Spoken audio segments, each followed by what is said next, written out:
Baik, selamat siang. Assalamualaikum warahmatullahi wabarakatuh. Salam sejahtera.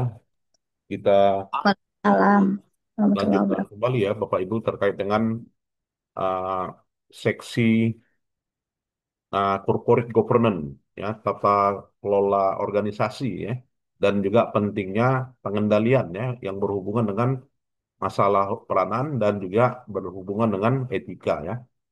Nah, jadi pada section ini kita mengacu pada uh, bagaimana tata kelolanya dan bagaimana susunan dewan direksi gitu ya, board of directors. Nah, uh, yang namanya dewan direksi atau board of directors di sini merupakan delegasi dari atau perwakilan gitu ya dari pemegang saham ya, shareholder atau delegasi dari pemangku kepentingan yang punya otoritas ya. Otoritasnya adalah mengendalikan ya, Dewan Direksi itu mengendalikan tujuan secara umum manajemen ya, dan juga bukan hanya mengendalikan tujuan secara umum manajemen tetapi juga memonitor ya, dan juga menyetujui seluruh keputusan manajemen dan memilih dan juga mengeliminir dan juga memberikan reward kepada manajer. Nah, itulah ya yang namanya uh, pengendalian atau otoritas Dewan Direksi gitu ya. Ada dua pertanggungjawaban ya, ada dua pengendalian, pertanggungjawaban pengendalian. uh, Tujuan utamanya nih ya, tujuan utamanya pertama adalah safeguard ya, melindungi ya, melindungi kepentingan investor. Nah, ini ya, melindungi ekuitas investor agar menjamin bahwasanya capaian maksimalisasi kepada pemangku kepentingan itu bisa maksimal ya. Dan yang kedua, tujuannya itu adalah bagaimana memproteksi kepentingan pemangku kepentingan perusahaan, baik itu karyawan, ya, baik itu pelanggan, baik itu supplier, baik itu kompetitor, ya, baik itu juga masyarakat. Semuanya bisa di apa ya, uh, bisa dipenuhi gitu ya. Nah, jadi terkait dengan kepentingan-kepentingan pihak itu, itulah peranan dari Dewan Direksi. Nah, Dewan Direksi juga punya tugas utama.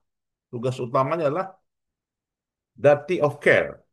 Ya, duty of care artinya di sini sebagai delegasi keputusan ya dari pihak-pihak secara informal gitu ya. Kemudian tugas dari direksi adalah duty of loyalty ya. Jadi mengusung tugas kesetiaan ya, ke loyalan gitu ya. Yang ketiga itu adalah duty of good faith ya, berkaitan dengan kejujuran ya, dan juga berkaitan dengan kepentingan seluruh perusahaan, dan juga dati not to waste. Ya, jadi tidak ada tugas untuk menghilangkan pemborosan. Ya. Jadi inilah semuanya tugas direksi secara seluruhnya dilegalkan. Nah, kemudian board independen, ya artinya uh, independensi dewan direksi di sini, bahwasanya dewan direksi itu sifatnya independen ya dan accountable.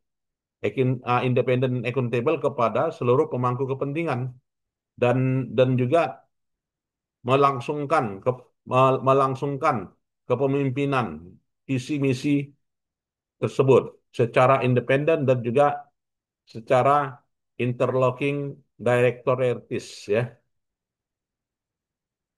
Nah, kompetensi dewan direksi. Nah, jadi kompetensi dewan direksi itu dari mana?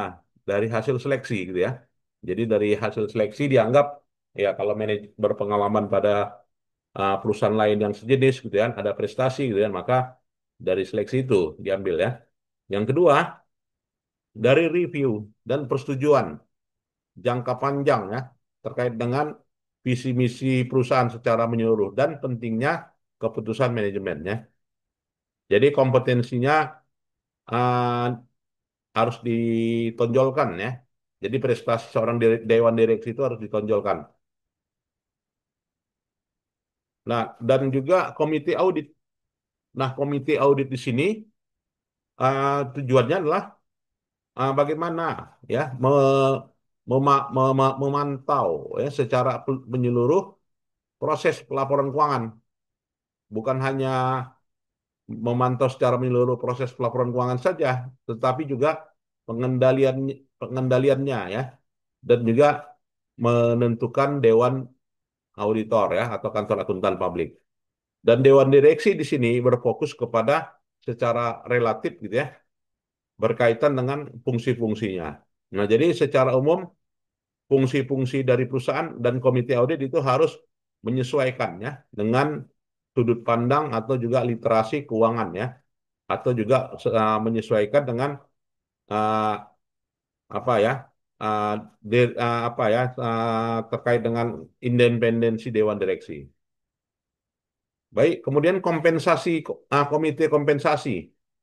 Nah, jadi komite kompensasi ini akan berhubungan dengan kompensasi kepada karyawan ya, dan juga kompensasi khususnya kepada para top eksekutif, itulah para top manajemen. Dan pengecualian, ada pertanggungjawaban pengecualian untuk menjamin kompensasi itu berlangsung. Jadi kompensasi itu berlangsung terkait dengan motivasi manajer dan juga sudut pandang perusahaan dan juga relevansinya dengan perusahaan. Dan dan juga dukungannya dari human resource function juga dan pada staff function ya. Nah, ini yang paling penting isunya ya tata kelola. Ya, bagaimana mekanisme dan juga proses ya untuk menjamin perusahaan bisa mengarahkan ya penciptaan nilai ya dan juga tanggung jawab pada pemangku kepentingan.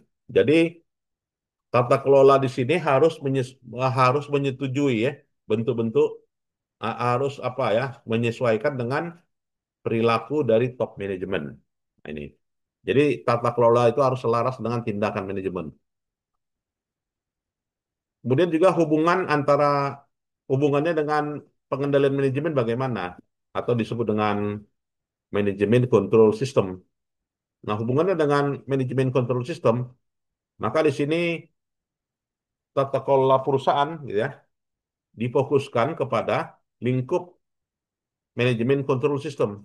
Nah, di mana manajemen control system adalah perspektifnya perspektif top manajemen yang mempertanyakan ya bagaimana untuk menjamin perilaku organisasi gitu ya, dan juga difokuskan pada pengendalian perilaku pada top manajemen. Kemudian juga yang namanya prevalence. Nah, jadi yang namanya prevalence ini hal yang utama ya pada terkait dengan skandal-skandal pada perusahaan-perusahaan besar tahun 2000-an ada Enron gitu ya.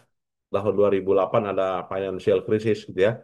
Kemudian juga berkaitan dengan keputusan jual beli saham gitu ya. Nah, ini mengacu kepada undang-undang ya, yang undang-undang yang lebih tinggi di dalamnya yaitu Sarbanes-Oxley Act gitu ya, atau juga kesesuaian pada saat listing di Bursa Efek yang menyesuaikan dengan akuntabilitas perusahaan, serta ya tata kelola yang mengacu kepada regulasi atau juga apa ya pengesahan pada beberapa negara ya kesesuaian dengan peraturan di negara lainnya. Nah, kalau kita lihat Sarbanes-Oxley Act, inilah pilar gitu ya, pilar, tonggak gitu ya, dari upaya meningkatkan transparansi, kemudian timeliness ya, dan juga kualitas dari laporan keuangan. Jadi pentingnya akuntabilitas itu bermula dari terbitnya Sarbanes-Oxley Act tahun 2002 ya. Banyak perusahaan ini menghasilkan atau juga apa ya, uh, merevisit regulasinya, menyesuaikan dengan tipe-tipe regulasi yang dan juga kesesuaian dengan audit dan juga auditor ya, dan juga pada uh, konsekuensi dari fraud. Nah, pada pasal 404 menyatakan bahwasanya internal control itu berhubungan dengan Sarbanes-Oxley Act. Nah, jadi sangat kuat ya internal control dengan Sarbanes-Oxley Act. mengacu kepada pengendalian internal yang terkait dengan praktik tata kelola bisnis. Jadi Sarbanes-Oxley Act itulah pilar tonggak awal ya. Good internal control, a legal requirement. Nah ini ya. Jadi kalau hubungannya Sarbanes-Oxley Act, maka kita di benak kita harus menghubungkannya dengan uh, internal control. Nah itu. Mungkin ada yang mau kita diskusikan, silakan. Ya, baik. Berikutnya di pasal 404 juga ya diberikan mandat mandat untuk mengevaluasi keefektifan pengendalian internal kontrol perusahaan ya baik itu secara manajemen ya dan juga kesesuaian dengan eksternal auditor dan secara formal dituliskan dalam bentuk opini.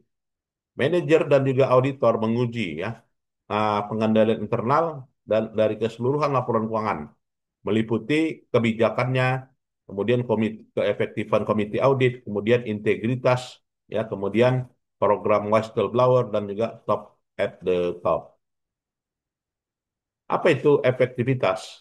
Nah, jadi pengendalian internal control menyediakan tujuan manajemen ya, manajemen purpose seperti untuk tujuan pelaporan keuangan atau juga berhubungan dengan tujuan pelaporan keuangan itu berhubungan dengan Sarbanes-Oxley Act ya, yang mengacu kepada garansi ya terkait dengan pengendalian internal manajemen. Oke,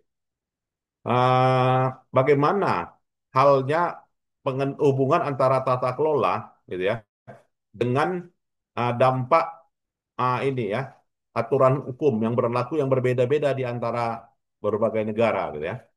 Ya kalau misalnya Malaysia itu mengikuti aturan United Kingdom gitu ya. Ya United Kingdom itu itulah yang disebut dengan aturan Anglo-Saxon, Anglo-Saxon gitu ya. Dan juga American Saxon. Nah jadi aturannya berbeda ya di berbagai negara karena kita mengikuti pada apa ya very considerability across country. Jadi mekanisme tata kelola di sini menyediakan ekuitas pasar ya, di mana strukturnya mendukung dari kesesuaian dengan aturan hukum ya, kemudian menunjang dewan direksi gitu ya, kemudian juga terkait dengan hubungannya dengan eksternal auditor ya, kemudian juga rating tata kelola ada, kemudian juga berkaitan dengan ancaman-ancaman yang akan diperoleh. Nah, di Anglo-Saxon dengan Western Europe dan juga Asian Economic Country gitu ya. Nah, ini juga berdampak secara umum terkait dengan konsentrasi kepemilikan. Kalau di Jepang itu isunya adalah keiretsu ya. Kalau di Korea itu disebut dengan cebol ya. Kalau di India itu disebut dengan institutional investor ya. Kalau di China disebut dengan state ownership. Nah, jadi dalam hal ini tata kelola ini pada perusahaan-perusahaan Jerman lebih kuat ya pengaruhnya kepada masalah bank ya. Kemudian pada industri asuransi dan juga serikat buruh, employer representation. Kalau di Skandinavia gitu ya, berhubungan dengan norma sosial ya. Kalau di negara-negara Islam itu mengacu pada hukum syariah misalnya. Mungkin ada yang mau berdiskusi, silakan.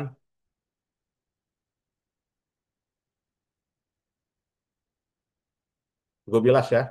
Nah, jadi bisa kita ambil kesimpulannya bahwa asalnya topik ini adalah pentingnya ya, pentingnya dewan direksi itu ya, menyadari pentingnya dewan direksi di mana dewan direksi juga berhadapan dengan yang namanya apa ya, tata kelola ya, governance. Dan governance itu sendiri juga menghadapi berbagai konsekuensi norma ya, norma yang berbeda ya, yaitu ada yang disebut dengan Anglo-Saxon ya, dan ada yang disebut dengan Western Europe. Ada juga yang mengacu pada ASEAN ekonomi ya. Jadi konsentrasinya adalah konsentrasi kepemilikan lah ya. Jadi ada norma-norma yang diikuti. Seperti misalnya apa ya, di negara Skandinavia norma sosial ya, di negara-negara Timur Tengah itu adalah syariah law. Itu saya kira. Baik, ada yang mau kita diskusikan? Silakan adik-adik sekalian.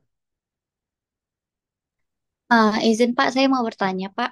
Ya, Pak, untuk menilai good corporate governance di dalam suatu perusahaan itu bisa dinilai dari dewan direksi ataupun komite auditnya, Pak. Betul.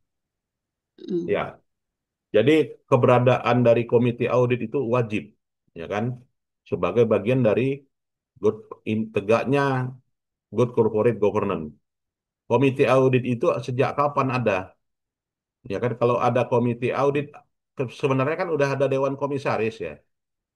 Ada dewan komisaris, kenapa lagi ada komite audit? Nah, jadi itu lahir karena apa? Karena lahirnya Sarbanes-Oxley Act tahun 2002. Nah, sebelum itu nggak ada yang namanya komite audit. Nah, jadi komite audit itu lahir karena Sarbanes-Oxley Act, gitu ya. Maka ciri khas dari jalannya uh, pelaksanaan manajemen oleh Dewan Direksi itu diperkuat oleh yang namanya komite audit. Jadi komite audit itu khususnya adalah melihat, mereview, ya kan, memantau, kemudian memberikan saran dan rekomendasikan terkait dengan apa yang dibuat di laporan keuangan. Dan juga komite audit menentukan ya relevansi dari kantor akuntan publiknya ya. Ya, jadi eh, penunjukan kantor akuntan publik terletak pada komite audit. Itu saya kira. Baik, makasih Pak. Ya, baik. Ada lagi adik-adik sekalian? Ya, kalau tidak ada, saya kira itu saja ya. Dan nanti rekamannya saya share. Baik, terima kasih. Selamat siang ya. Assalamualaikum warahmatullahi wabarakatuh. Waalaikumsalam warahmatullahi wabarakatuh. Makasih Ya, Pak. ya boleh meninggalkan ruangan. Masih Bro. Ya.